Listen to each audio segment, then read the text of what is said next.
الحمد للہ رب العالمین والصلاة والسلام علی نبینا محمد وعلی آلہ وصحبہ اجمعین۔ ماہ محرم ہجری سال کا پہلا مہینہ ہے اور حرمت والے 4 مہینوں میں سے ایک ہے۔ اللہ تعالیٰ نے ان حرمت والے مہینوں میں ظلم کرنے سے منع فرمایا ہے۔ اللہ تعالیٰ کا فرمان ہے فَلَا تَظْلِمُوا فِيهِنَّ أَنفُسَكُمْ، ان حرمت والے مہینوں میں تم اپنی جانوں پر ظلم نہ کرو۔ سورہ التوبہ آیت نمبر 36۔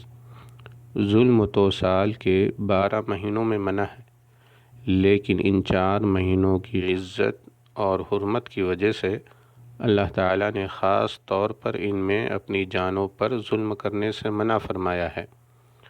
ظلم سے ایک معنی یہ مراد ہے کہ اللہ تعالیٰ کی نافرمانی سے بچو، کیونکہ ان حرمت والے مہینوں میں نافرمانی کرنے کا گناہ کئی گنا بڑھ جاتا ہے۔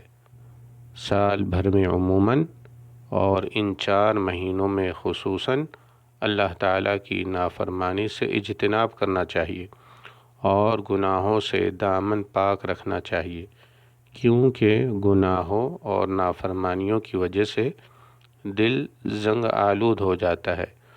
گناہوں کی وجہ سے ہر چہار جانب سے تنگی گھیر لیتی ہے اور اطمینان و سکون تباہ ہو جاتا ہے اور نعمتیں چھن جاتی ہیں۔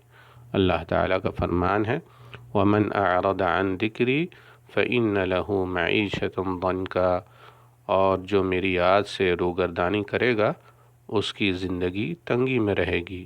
سورہ طٰہٰ آیت نمبر 124۔ السلام علیکم ورحمۃ اللہ وبرکاتہ۔